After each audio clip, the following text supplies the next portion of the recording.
Muy buenos días, alumnas queridas del curso de Dialogando con los Sabios. Les envío mis saludos. ¿Cómo andan? Acá estamos, 26 de mayo, ya va a ser cuando reciban esta clase. Así que avanzado ya el mes 5 de este año. Un año tan particular que nos está tocando transitar. Bueno, nosotros la clase pasada estuvimos comenzando el análisis y analizamos gran parte de la película El Gran Pez. Arrancamos con ese análisis y llegamos hasta esta escena. Después de una discusión que había tenido Will con su padre, con Edward Bloom. Will había tenido como esa discusión, algunos tipos como de reproches de este hijo a este padre, eh, por algunas características, de, bueno, de cómo había sido esa relación y sobre todo Will como reprochando cierto como desconocimiento que él tenía, pero bueno, esta escena nos sirvió mucho para charlar qué complejo que es, digamos, qué tareas vitales tan distintas en las que están enfrentándose, digamos, es decir, porque Will viene con reproches en un momento un tanto inoportuno, uno podría pensar, en tanto que su padre está ni más ni menos que ante la más compleja de las tareas que nosotros vamos a enfrentar en la vida, que es tener que despedirnos de ella, ni más ni menos. Pero fue una linda escena en el sentido de que, bueno, pudieron emerger cosas que estaban sumergidas en esta historia y en esta relación, y al mismo tiempo esa posibilidad de emergencia les va a dar espacio a que puedan empezar a trabajarse, que puedan empezar a ponerse en palabras, ¿sí? Bueno, nosotros habíamos dicho que justamente es después de esa escena como de reproches que empiezan a fluir ciertas cosas. Se asusta un poco el hijo cuando estaba limpiando la piscina. Una piscina que estaba bastante estancada, como verán, y que es un poco la metáfora de cómo estaba esa relación entre este padre y este hijo, bastante estancada, y que ahora va a empezar a encontrar algún tipo de fluidez.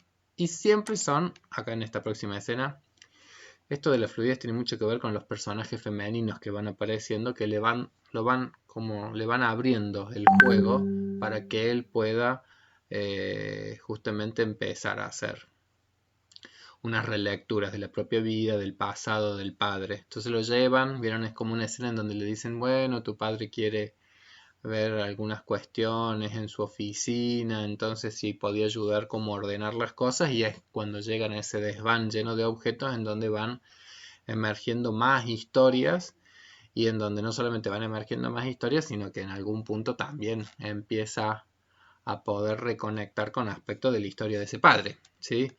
Vieron que parece esa mano multiuso. Entonces, bueno, ahí ya como que va a empezar a ir la película a narrar lo que fue todo el periodo vital de Edward Bloom, de la vida adulta, en donde también es uno de los reproches del hijo, él estuvo como bastante ausente en la vida familiar. Y es que, bueno, el trabajo que él desempeñaba era como de un viajante comercial. Entonces, en esto de ser viajante, eso implicaba también en algún punto que él estuviera más lejos de la vida familiar. Y un estilo de vida, en donde claramente no, no era estar como muy quieto, muy encerrado. Pobre, si le hubiera tocado esta cuarentena, don Edward Bloom. No era el estilo, no era su estilo de vida. Eh, bueno, ahí aparece esto de la mano que yo les decía, ¿sí? Porque vieron que hay como una escena en la película en donde él está consiguiendo como ese trabajo que implica que empiece como a viajar por todo el país. Pero bastante interesante la anécdota en donde, viajando por todo el país, con quien se va a reencontrar es con el personaje este del poeta poco productivo que había encontrado en Spectre, y que de repente él, sin querer, queriendo, termina transformándose como en el cómplice en un asalto de bancos. Eh, a ver, estas escenas, para mi gusto, tienen mucho que ver con metáforas de lo que se trata la vida adulta. ¿Sí? Es decir, en la vida adulta, las tareas centrales que plantea la existencia, Freud decía que eran dos. El amor, por un lado, y el trabajo, por otro lado. A Freud una vez le preguntaron cuáles son, bueno, como él había trabajado tanto con la neurosis y con las psicopatologías, en algún momento le preguntaron, bueno, pero ¿y una vida adulta plena o una vida adulta saludable? ¿Qué lo caracterizaría? Y Freud dio esa respuesta. Freud dijo, y una persona en la adultez es una persona saludable, íntegra, si puede amar y si puede trabajar. ¿Sí? Y son como los dos grandes pilares de la vida adulta. Cuando uno anda bien en el amor y anda bien en el trabajo, la vida fluye bárbaramente. Cuando uno anda mal en el amor y bien en el trabajo, por lo menos el trabajo se transforma en un pilar. Cuando uno anda mal en el trabajo, si tenés la fortuna de tener enlaces amorosos que te sostengan, hacen un poco más llevadera la tarea. Y cuando anda mal el mundo laboral y el mundo emocional, es un momento realmente muy duro y muy crítico de la vida. Bueno, entonces digo, en esas escenas va apareciendo lo que ha sido el mundo laboral de Don Edward Bloom. Pero a su vez también aparecen las contradicciones. ¿Por qué digo las contradicciones? Porque a veces uno tiene una sensación de que tanto esfuerzo que uno hace, tanto esfuerzo que uno hace en la vida adulta para tratar de salir adelante, y hay otros pillos, y hay otros pillos que de repente, sin hacer un aporte muy productivo al mundo, igual logran vivirlo muy bien. Bueno, porque esa es un poco la dialéctica de la vida adulta, una dialéctica que está o que gira entre la productividad, la generatividad, pero también el estancamiento, ¿sí? Pero a su vez esta escena trae otra complejidad más, porque vieron que el ladrón este de bancos igualmente se transforma en un ser muy generoso para con Don Edward Bloom, porque en esa misma escena en donde van a robar el banco, vieron que cuando llegan a la bóveda, la chica está como muy asustada y muy temerosa porque en realidad dice, ustedes vienen a robar, pero en realidad acá ya no hay nada para robar. Y es un poco lo que digo, es una metáfora de cómo por ahí también uno deposita en la vida adulta confianza en determinados órdenes institucionales, como puede ser los bancos, y se lo hablo de una generación que ha tenido múltiples experiencias de corralitos, corralones, etcétera, etcétera. Es decir, de cómo de que incluso uno en la vida adulta, depositando confianza en ciertas cuestiones como más institucionales, uno descubre la fragilidad o la perversidad, incluso en algunos casos, de algunos de estos sistemas. O como en definitiva, de enero a enero la plata es del banquero, es decir, como hay cosas que son mucho más contradictorias de las que uno cree. Y entonces vieron que ellos cuando se van en el auto, dice, bueno, a ver, ¿y cuál fue el botín? No, no hay nada, te dejé un poco de mi dinero, le dice Edward Bloom, para que no estés tan desilusionado con tu atraco, porque ahora la plata no está tanto acá, sino que hay que buscarla en las opciones de bolsa y en no sé qué y en no sé cuál, y parece que ahí están los grandes asaltantes. Estas críticas, digo, son muy, muy sutiles que van apareciendo en la película, pero también nos hablan de la cualidad de este personaje que es Bloom, de ir haciendo ciertas lecturas eh, no simplistas del mundo social que les ha tocado vivir, ¿sí? Es decir, está tocado tangencialmente, pero apareció el tema de la guerra de Vietnam, está tocado tangencialmente, pero está apareciendo las cuestiones del sistema capitalista y de ciertas cuestiones del orden del mundo de lo financiero, como cuestionando aspectos, digamos, que son de valores y que son como éticos con respecto a, a la organización comunitaria. Entonces, bueno, esos son como sutiles mensajes que este personaje nos va dando de que, si bien nos parece un personaje en donde predomina la dimensión como fantasiosa, no es un sujeto ingenuo, ¿sí? Y eso es un poco a mí me parece que es como una interesante metáfora de qué se trata la sabiduría. La sabiduría es que uno va teniendo una lectura cada vez más eh, precisa, más compleja, de muchos aspectos que encierran la vida humana, y que aún teniendo esa mirada más compleja, uno lo que no pierde en algún punto es las elecciones y los compromisos que uno ha realizado. Es decir, yo lo expreso algo así como: se pierde la ingenuidad, pero no por eso se pierde la bondad, ¿sí? Entonces él es un personaje que no es ingenuo, porque está comprendiendo cómo viene la mano en este mundo, y al mismo tiempo tiene la elección de seguir, bueno, con determinados compromisos existenciales, lo cual no le impide, de todas maneras, sentir que esos millones o esos dineros que hace en el mundo de las finanzas el amigo, le posibilitan justamente recibirlo y aceptarlo y ser lo que le cambia un poco el destino en su vida familiar, y el acceder entonces a esa casa que era como el sueño de poder brindarle a su señora y a su hijo.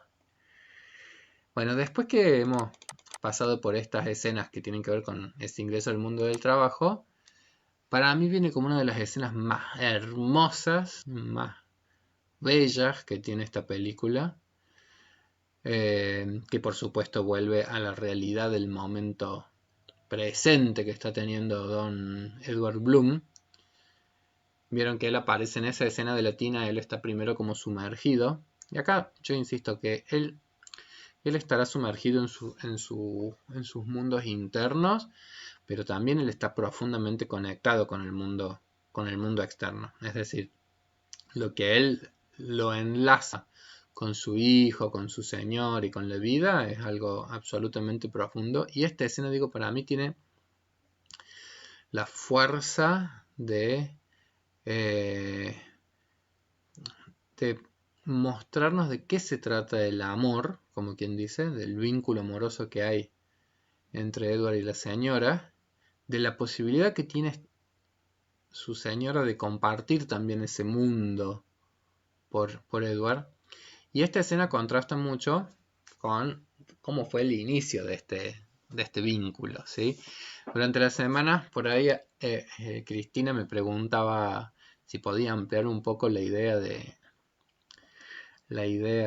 lo que era el enamoramiento y el componente narcisístico que tiene el enamoramiento.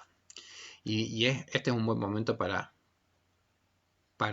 hacerlo y para diferenciarlo de lo que es el vínculo amoroso. Yo le había dicho que al principio, cuando él se enamora, vieron en la escena del circo, que se queda flasheado con esta chica, y que después durante mucho tiempo la va a soñar y la va a idealizar y la va a buscar y la va a seducir y la va a conquistar. Pero en realidad todas esas primeras escenas no nos muestran nada más que lo que es su mundo interno y sus apetencias y sus búsquedas. El enamoramiento tiene mucho de componente narcisístico, que es cuando uno en algún punto ha proyectado en el otro toda una serie de idealizaciones que en realidad son propias, pero que no las pone en el otro. Acá está la mujer con la que me voy a casar y voy a hacer todo porque si ni la conoce, pero está proyectando y está como en algún punto enamorándose cada vez más de esa imagen que él tiene de sí mismo como un sujeto totalmente decidido de todo y capaz de alcanzar todas sus metas y todos sus objetivos. Hay muchos componentes ahí que son claramente narcisísticos, proyectivos, son propios puestos en el otro. Todos los que hemos pasado por algún estado de intenso enamoramiento en algún momento de nuestras vidas, como decía una de mis alumnas años atrás, decía: pero uno en algún momento va a descubrir que el príncipe azul destiñe. Bueno, esa es justamente la diferencia entre el enamoramiento y el amor. Si en el enamoramiento todavía hay un componente que es tan narcisístico que uno está enamorado de aspectos propios que ha proyectado en el otro, ¿sí? Esto tiene que ver con la lógica de nuestros modos más primarios de vincularnos y de relacionarnos y de defendernos. Cuando digo defendernos me refiero a que ciertas angustias vitales desaparecen absolutamente cuando uno tiene la sensación de que está con un otro de forma tal con que se genera como esta sensación de completud o como esta sensación ideal de enamoramiento, ¿sí? Tiene mucho que ver, digo, con los modos más primarios de esos momentos en donde quizás tuvimos la fortuna de tener una persona adulta que nos cobijara cuando éramos niñitos. La sensación era la de una completud, una perfección, o cuando somos niños, cómo idealizamos también a nuestros propios padres, cómo construimos amores también idealizados hacia esas figuras adultas. Bueno, todas esas cosas que acontecen en las primeras etapas del desarrollo también se van a poner en juego en los momentos del inicio de vínculos amorosos, en donde el componente del narcisismo se pone con fuerza, y cuando estás enamorado, Benedetti decía, cuando estás enamorado es como que la muerte se esconde en su cueva. El tiempo se detiene. La situación es como de un orden de fashion extraordinario. Bueno, ¿cuánto va a durar eso? Eso dura un tiempo. Porque eso, lejos de ser una representación del amor, es algo muy distinto. Porque el amor, nos enseñaba siempre Mercedes Córcova, maestra que siempre mencionamos, el amor es lo que queda después de la desilusión del enamoramiento. ¿Sí? Si queda algo. El amor ya tiene que ver con que el otro empieza a emerger en el vínculo, con que el otro aparece con sus cualidades, aparece con sus atributos, aparece con las características que lo definen, ¿sí? Cuando la rompe, como quien dice, esa situación como de perfección absoluta que habíamos puesto, y en definitiva tiene que ver con que van a ir disminuyendo los componentes narcisísticos que se han ido poniendo en ese juego, y vamos a ver qué posibilidad va a emerger, va a surgir o no, de que se establezca un vínculo de amor. El amor implica reconocimiento, el amor implica conocimiento del otro, el amor implica justamente el poder compartir con un otro, el poder compartir, pero con un otro tal cual el otro es, tan radicalmente distinto a nosotros en muchas cosas, ¿sí? Entonces ya es un proyecto colectivo, entonces ya es un proyecto de dos, ya empieza a ser una relación en donde cuando se trata de amor, ya lo que va a entrar en juego es la intimidad. Es decir, qué posibilidades hay de efectivamente con alguien distinto a mí el poder compartir un mismo espacio mental, un mismo espacio de júbilo por el encuentro con ese otro. Y es importante, digo, que en este otro entender que en las cuestiones de la intimidad, si el otro fuese tan igualitos a nosotros, también sería un problema, digamos así. Lo que caracteriza, digamos, las buenas parejas es que haya como cierta complementariedad y cierta posibilidad justamente también, no solamente de unión, sino también de cierta confrontación, ¿sí? Es como que necesitamos a veces esa diferencia para que puedan ir también emergiendo otras cosas nuevas. Había unos autores argentinos que tenían un libro muy famoso que se llama Del enamoramiento al reproche.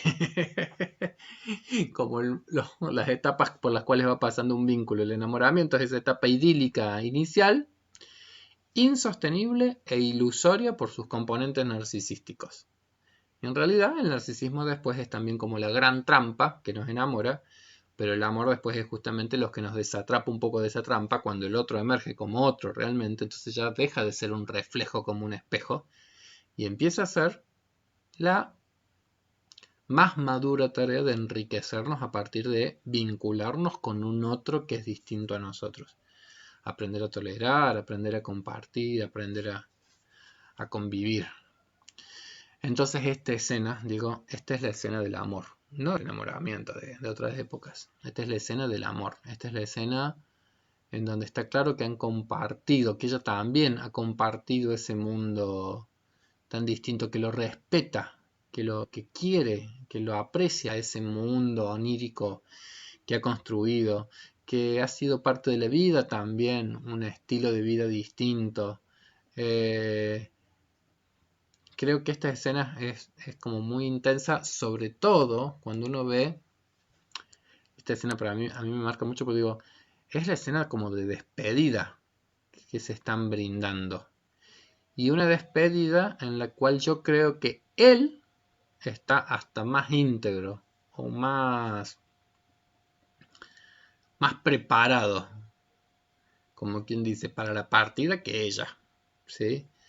Que esta es una de las cosas que también tiene dolorosa la vida. ¿Sí? Es decir, la partida de los seres queridos, las pérdidas de nuestros seres queridos. Los otros días una compañera me pasó una entrevista breve que le habían hecho a Isabel Allende, la escritora chilena. Isabel Allende ya es una mujer que está cerca de los 80 años, si es que no los tiene ya. Una escritora de la Casa de los Espíritus, cuentos de Eva Luna. Tiene un libro también que se llama Paula, la pérdida de una hija. Libro muy intenso, muy intenso. Y un poco ella en esa entrevista dice, bueno, yo tengo una situación muy particular con la muerte, que es que después de haber perdido a mi hija y la muerte de mi hija, mi propia muerte tiene otro sentido. Y dice algo como muy interesante, es decir, y nosotros venimos a este mundo y venimos a perderlo todo. Entonces, es como una frase interesante para reflexionar. Qué compleja que es la vida, porque en algún punto nos enfrenta a eso, nos enfrenta a que uno ir viviendo no solamente es ir ganando, sino también es ir perdiendo. Y de las pérdidas amorosas son evidentemente las que más van a reorganizar nuestro mundo psíquico. La muerte de este señor para esta mujer o para el hijo van a ser un hito muy significativo en las historias de sus vidas.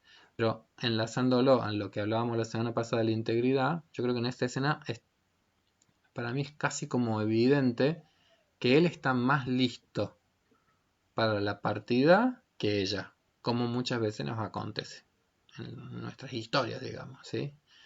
De personas que quizás están más listas para partir que a veces uno querría que se sigan aferrando, porque ahí uno empieza a ver que el dolor también no solo es la pérdida del otro, sino que el dolor del duelo es la pérdida que uno tiene internamente. Es decir, la pérdida de partes de uno mismo que también mueren cuando perdemos a los otros. En las relaciones de pareja, las pérdidas son muy dolorosas porque también ahí se va un compañero, se va yo siempre digo, es el testigo de nuestra propia identidad. Nosotros somos lo que somos porque, así como él narra las historias de su vida, las personas con las que tenemos vínculos más profundos son las que conocen las historias de nuestras vidas. Entonces, cuando nosotros perdemos a las personas cercanas, es como que una parte de nuestra historia se va y se va con ellos. Yo me acuerdo que una vez entrevistábamos a una señora para una investigación en la universidad. Entonces ella, bueno, nos iba narrando la historia de su vida y llegó un momento en donde nos narra el evento de su viudez. Entonces hubo un momento bisagra en mi vida, dice, cuando mi marido fallece, entonces yo enviudo y había perdido ya a mis padres hace unos pocos años y después perdí a mi marido y fue como descubrirme, ella decía en la entrevista, fue como descubrirse sola. Y me pasaba, dice, que de repente iba al centro, entonces hacía unos trámites, me cruzaba con no sé quién y llegaba casi y es como que quería contarle eso que había vivido a mi pareja y era descubrir que ya no estaba. Y al mismo tiempo dice, y de repente me pasaban cosas importantes en la vida y las charlaba con mis hijos, pero me hubiera gustado poder charlarlas con su marido. Entonces, ahí es cuando uno descubre que la cuestión del dolor de la pérdida es no solamente la pérdida real, sino todo eso que tiene que ver con la pérdida de quien es el testigo de nuestra existencia. Porque de eso se trata el amor y de eso se trata la intimidad. Es decir, que hay un otro que nos valida, que da valía a las cosas que nosotros vivimos, a las cosas que nosotros experimentamos, a las cosas que nosotros sentimos, que nos da como consistencia. Si nosotros un poco existimos, ni más ni menos que porque hay otros que nos hacen saber que existimos. Así que bueno, esa escena a mí me parece preciosa realmente. A mí me parece preciosa y me parece hermoso como él la puede calmar a ella, como él le trata de transmitir tranquilidad. Y en algún punto es como esta promesa de desde donde sea estaré cerca tuyo, como quien dice, es decir, como ese refuerzamiento que hay en el vínculo amoroso de que realmente el amor es algo trascendente. Cuando digo trascendente me refiero a que físicamente lo perderá, pero como ha sido una historia de amor intensa, ese amor va a seguir estando. No quiere decir que no vaya a ser duro el duelo que va a sentir esta mujer, va a ser tremendo, pero a su vez los recuerdos van a ser gratificantes. Bueno, acá se va develando esta historia que era la preocupación del hijo, que es del hijo, no es de la mujer. O por lo menos así no nos lo narran en la película, pero digo, la preocupación del hijo es en qué medida acá este padre, supuestamente tan maravilloso, no ha sido también alguien que ha traicionado a la familia, que ha tenido amoríos, que ha tenido otras historias, que por eso se alejaba tanto, que había otra mujer en su vida. Y bueno, la verdad que en la película evidentemente se narra que ha habido algo muy particular con esta mujer. ¿Sí? Ahí vamos a avanzar sobre eso.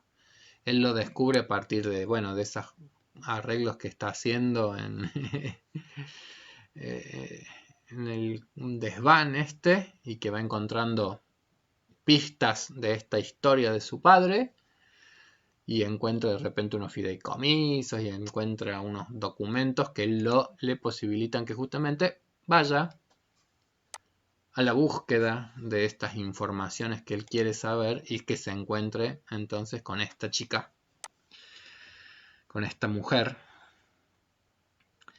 que ha sido la misma que es la nenita cuando él llegó a Spectre, esta mujer con la cual había 10 años de distancia, esta mujer con la cual el destino los acercó, pero no los enlazó completamente.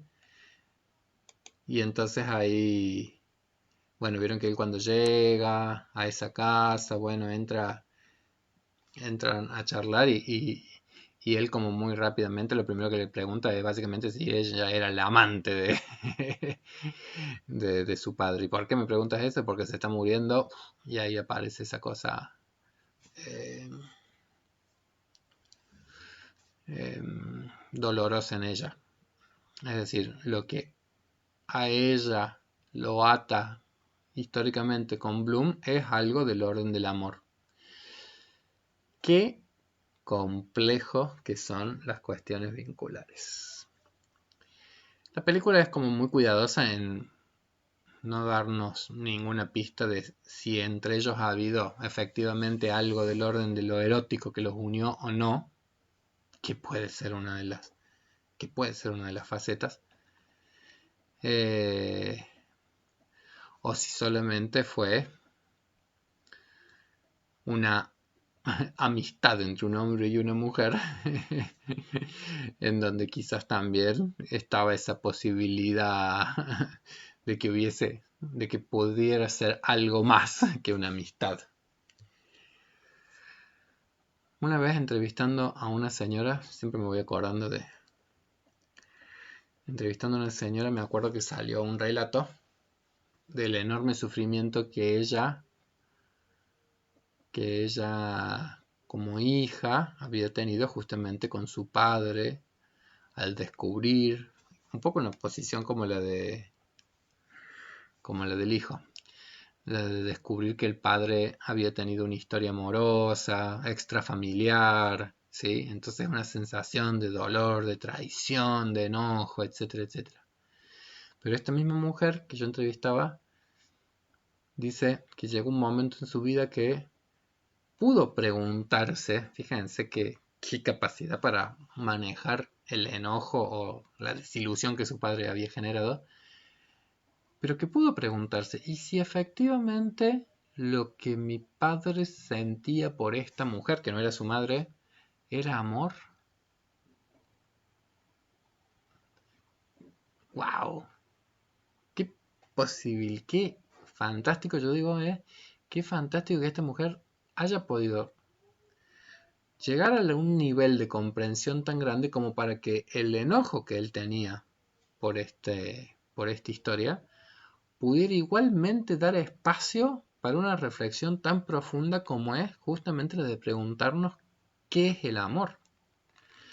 Incluso pudiendo hacer esto que es la diferenciación entre lo que es un matrimonio, lo que es la intimidad, lo que es el amor, lo que son los vínculos, y poder llegar a esa como comprensión de que la vida nunca está completamente determinada por estos modos sociales de cómo se debe vivir.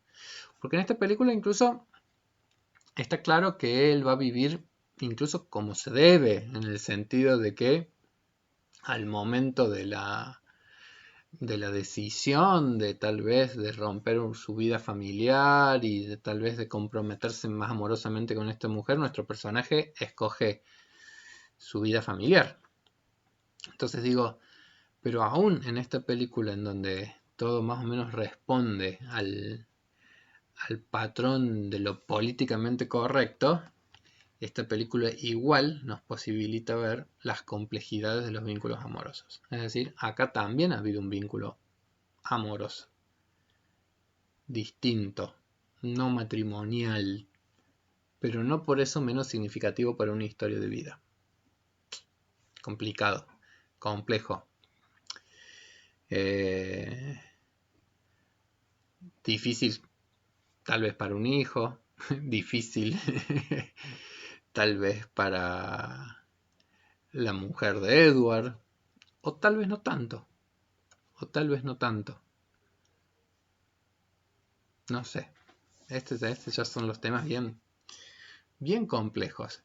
Yo creo que cuando yo era niño, por ejemplo, también tenía esta imagen de, bueno, el matrimonio, la fidelidad, etcétera, etcétera, que no es que no lo siga teniendo, digamos, es decir, como valores con los cuales uno se compromete.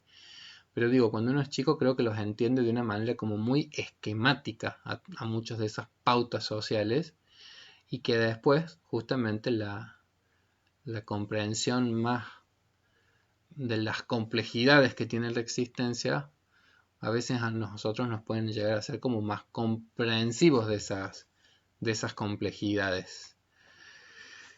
Bueno, ella lo que narra es justamente que él llegó al pueblo 2 veces. La primera vez muy temprano, 10 años antes, cuando ella era como una niñita, y otra vez muy tarde.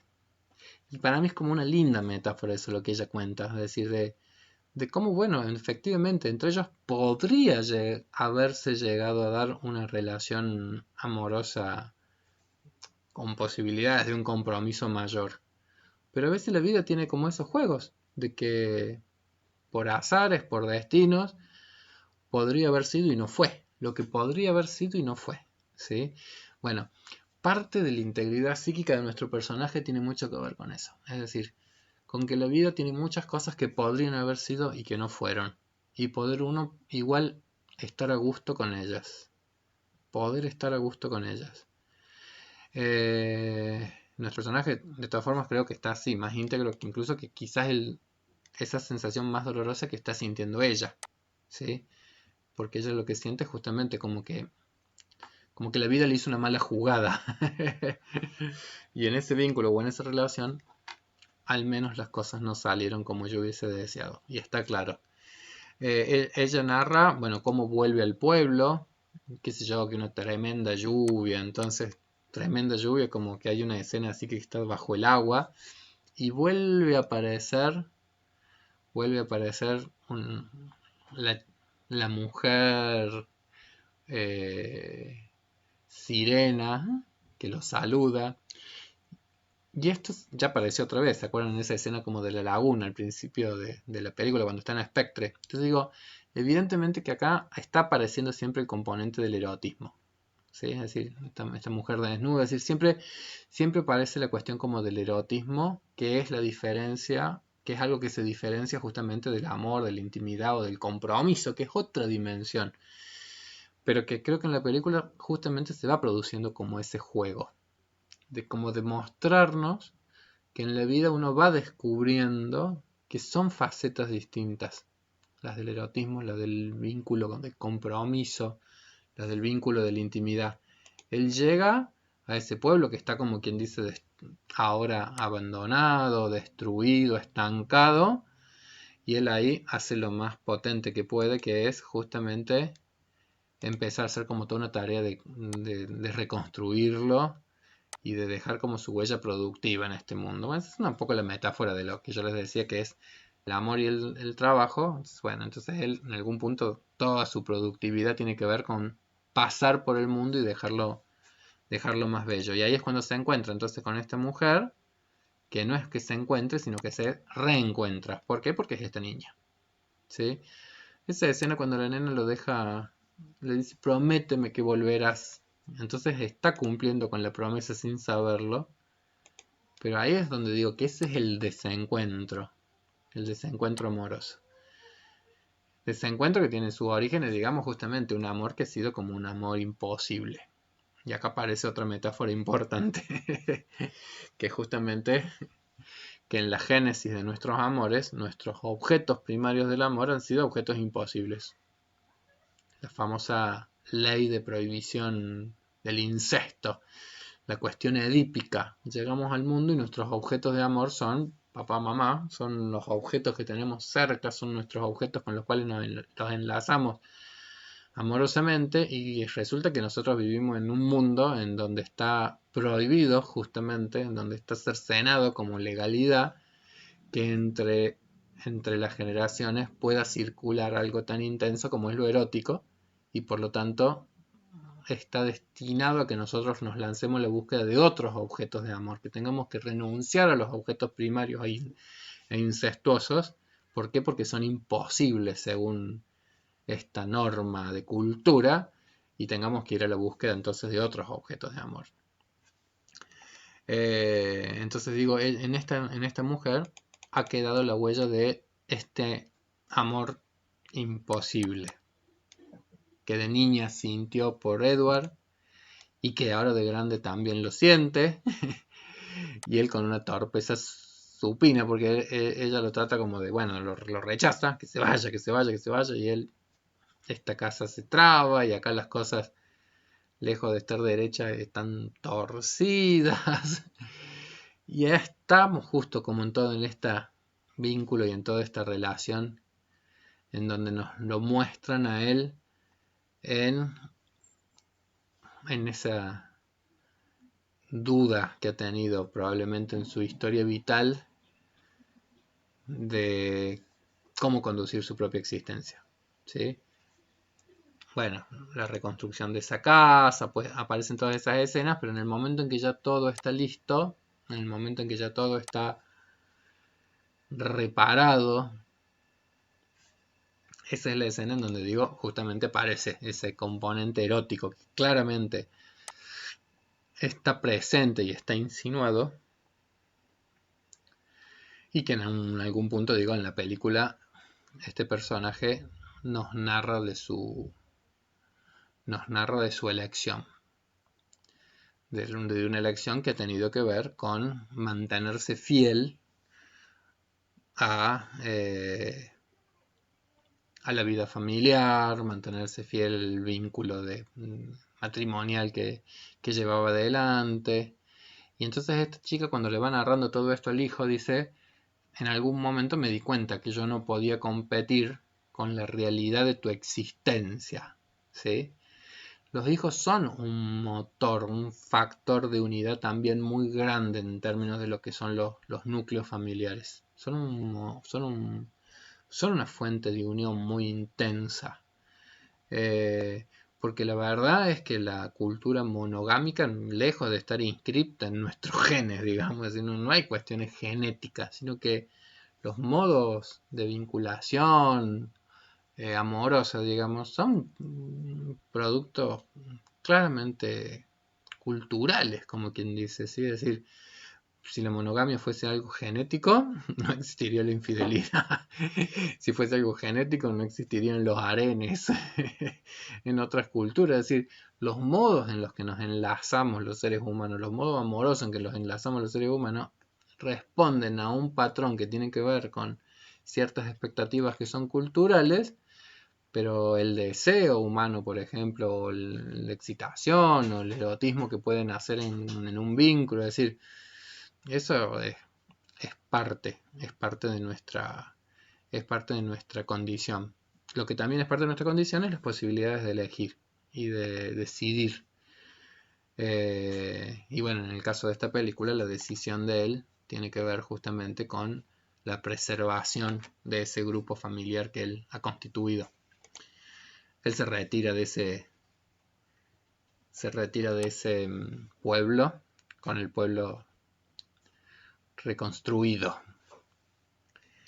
Bueno, ya las próximas escenas son el cierre, la despedida de Don Edward. Cuando llega, digamos, Will vuelve hacia la casa ya como con este saber que a él en algún punto, bueno, lo tranquiliza enormemente, es decir, porque puede escuchar una narración de otra persona que ya no es su padre, en donde le pueden narrar también de la humanidad de su padre. Y sí, de las tentaciones de su padre, y de las elecciones de su padre, y de lo que realmente significó entonces también en esa historia de vida, la existencia de Will como pequeño, digamos, y como niño, y poder verlo entonces a su padre también de una manera mucho más humana. Cuando vuelve ya se encuentra con que está hospitalizado, son como las escenas de la despedida. Ahí la mamá es la que, bueno, le dicen, quédate tranquila mamá, yo me quedo con él, te aviso cualquier cosa, y la madre va a despedirse y ya sabiendo de que es así, que es una despedida última, tienen otra conversación muy interesante Will con el Dr. Bennett, que está ahí, bueno, a ver, cuénteme doctor cómo fue. Y mira, cómo fue lo del nacimiento. Y mira, tu padre estaba vendiendo no sé qué por no sé dónde, porque como él era viajante no estuvo el día de tu parto. Y naciste a tal hora, con tal peso.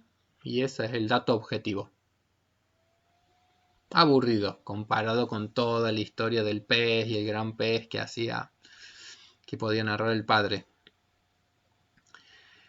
Bueno, sí, es más aburrido, dice.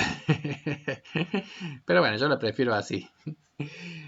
Pero está a punto ya, a punto de poder justamente hacer su gran transformación él. Y es entonces la transformación de Will la que un poco le da un broche de oro a esta película, que es cuando él ya puede posibilitar el nacimiento del mito de su padre. Es decir, cuando en algún punto, hasta esta escena final, digamos, de lo que es la partida del padre, él la puede narrar de una manera distinta que hace que este final sea un buen final y no un final lógico. Bueno, y se murió. ¡Pup! Se acabó. No, no tendría, no sería un buen cierre para esta vida que él muera sin ningún tipo de sentido humano, ¿sí? es como en estas épocas de coronavirus maldito. Digo, "Ay, qué muerte más pava sería que fuese por un bichito". Así, uno, desde que llega al mundo, y más en Argentina, cuando cantamos el himno, dice, "Oh, juremos con gloria morir". Entonces, imaginamos que va a ser con algún tipo de gloria, con tipo de escena interesante, por lo menos. Entonces, digo, acá viene la transformación de Will en el sentido de que él es capaz ahora de transformarse en un narrador. Ahora que su padre ya no puede narrar más, entonces él va a hacer de esta despedida una, una fantasía interesante que, que, que resuma, que, que dignifique este momento, que le dé una dimensión, que le dé una dimensión distinta. Y es hermoso. Bueno, va narrando que se despierta con fuerzas y con luminosidad, y que ahí están, la señora, y les tiran cosas a los camilleros que lo persiguen, y él lo puede llevar, y hasta van apareciendo los personajes de la historia de la vida de Edward Bloom, haciéndole espacio para esta corrida que van haciendo en el auto hasta el río. Y esta escena me parece que es como la escena bueno, más linda, y a mí me parece preciosa, que es un poco la metáfora de nuevo de lo que era la integridad psíquica de nuestro personaje. Es decir, el estar llegando hacia el final de su vida, pudiendo, como quien dice, recordar todo el trayecto, pero fundamentalmente, porque de eso se trata la integridad, los reaseguros amorosos que lo han unido a la existencia absoluta. ¿Sí? Es decir, la vida, en definitiva, son nuestros vínculos, lo que nos hace sentirnos vivos, lo que nos hacen sentirnos amados, lo que nos hacen sentirnos, lo que nos conectan con el bienestar, también con el malestar, cuando las cosas no andan del todo bien en nuestras relaciones vinculares. Pero esta es como la escena en donde él está haciendo el último de los desapegos. Es decir, cuando él está como ya terminando de sacar todos los enlaces que lo unen con el mundo, ¿sí? Entonces esa escena en donde digo, todas esas personas con las cuales él ha vivido y con las cuales ha compartido, que por supuesto que muchísimas de esas personas en su propia historia ya habrían muerto, que no son más que personas a las cuales uno tiene en su mundo interno, como quien dice, ¿sí? Eh, es bastante conocido esto de que muchas personas en el momento de la agonía se dicen mamá, mamá, por poner un ejemplo. Decir, bueno, y la mamá obviamente que muchas veces ya ha partido hace muchísimos años antes que nosotros, pero digo, psíquicamente nuestros vínculos más fuertes y más intensos son los que les dan sentidos a nuestras propias existencias. Entonces él va en estas últimas escenas, como quien dice, recordando y retirando los últimos enlaces con todos y con cada uno de esas personas que les han dado sentido a la propia vida. Y por supuesto que, bueno, algunos están en el camino y otros tienen roles más significativos, como el hijo, que justamente está cargándolo en este momento de la vida y está asumiendo muchas cosas muy pesadas de asumir, como es la partida del padre, pero está ayudando porque él le está ayudando en esa narración, es decir, bueno, todos te están mirando, todos, todos están, y esta escena a mí me parece muy bonita, dice, porque él le dice, todos están contentos, todos están felices de verte, todos están felices de estar en esta celebración que es como la celebración de la despedida. Y por supuesto, en el río está ella, el objeto de la mayor intimidad, pero ahí, en la orilla, todos los demás con rostros de alegría. Y esto es un poco, digo, lo que es la metáfora de una vida. En nuestras vidas, tantas personas han pasado, tantas personas han sido significativas, y la transformación final de él en el pez. La transformación en el gran pez. Y ahí él fallece. Después de esta escena viene la escena final de la película en donde es el velorio o el entierro de Edward Bloom y él ir descubriendo que ahí hay muchos de estos personajes que él creía que eran un puro invento y no lo son. Pero fundamentalmente la última escena, la más linda de todas, es cuando ya ha nacido su hijo y ya es un muchachito y está nadando en la piscina y el niñito le está contando a los amigos del abuelo que fue a una caverna y que fue a luchar contra un monstruo, contra algo muy grande, no sé qué, y los amiguitos que le dicen, no, eso no puede ser cierto, no sé qué, y dice, papá, eso es cierto, pero por supuesto. Entonces ya en la última escena ahí lo vemos a él en el rol de padre, alimentando algunas historias que serán metáforas importantes para la próxima generación, para que puedan ir entendiendo, que puedan ir comprendiendo, como uno entiende de niño, pero que al mismo tiempo como uno va a entender después de grande, los que son los desafíos que la vida trae. ¿Sí? Porque un poco esa es la idea de Don Edward. La de que ha preparado y muy bien preparado, porque Will básicamente ya es un adulto hecho y derecho, muy preparado justamente para el amor, muy preparado para el trabajo, muy preparado para la paternidad, muy preparado para poder hacer que la vida también encuentre cursos para que la vida pueda continuar, para que las cosas puedan seguir fluyendo. Y yo siempre digo, al final de la película uno tiene que volver a ver el inicio. Al final de la película uno tiene que volver a ver el inicio. Y ahora yo voy a cortar acá, pero en la próxima parte de la grabación vamos a volver al inicio de la película. Y ya van a ver por qué. Muy bien.